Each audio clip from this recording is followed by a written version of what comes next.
এয়া ৰাতিৰ সাজত বনাবলৈ লৈছোঁ তিল দিয়া মাছৰ জোল। তিল দি এতিয়া মই মাছৰ জোল বনাম। তাৰ কাৰণে প্ৰথমে মই মাছকেইপিচ ফ্ৰাই কৰি ল'ম।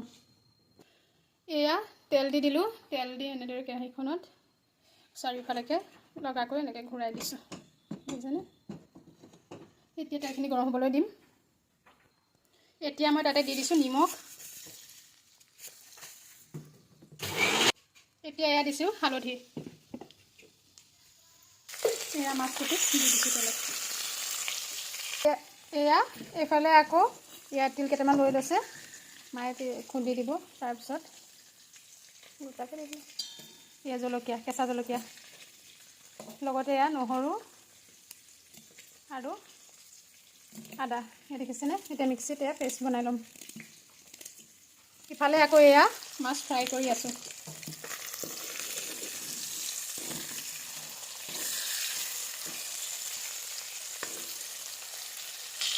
এয়া মাছ ফ্ৰাই কৰি আছোঁ।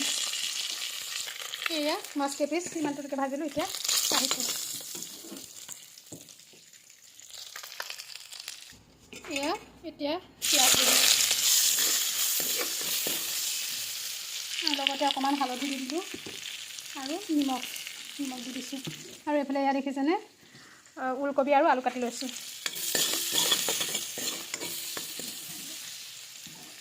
এয়া এতিয়া মই দি দিছোঁ আলু আৰু ওলকবি।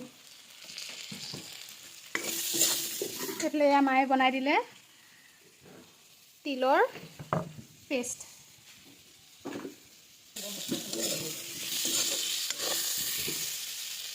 এয়া অলপ সময় মই ভাজি লৈছোঁ।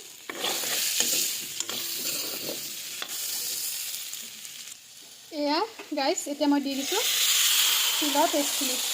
দেখিছেনে? তিল, আদা, নহৰু, জলকীয়া গোটেইখিনি মিক্স কৰি এটা পেষ্ট বনোৱা হৈছিলে। সেই পেষ্টটো এতিয়া মই দি দিছোঁ। লগতে অকণমান গৰম পানী দি দিম।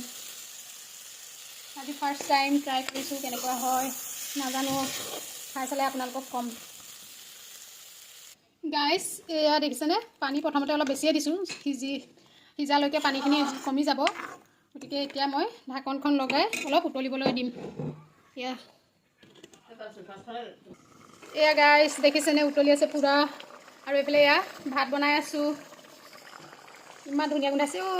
বহুত ভাল লাগিছে গোন্ধটো। এই দেখিছেনে? পূৰা উতলি আছে। এয়া গাইছ, এতিয়া মই মাছ কেইপিচ দি দিলোঁ আৰু অলপ উতলিবলৈ দিম। এয়া দেখিছেনে? মাছ কেইপিচ মিক্স কৰি দিছোঁ। গাইছ, এয়া আমাৰ হৈ গ'ল মাছৰ তৰকাৰী। এতিয়া আমি আৰু ভাত বাঢ়িম।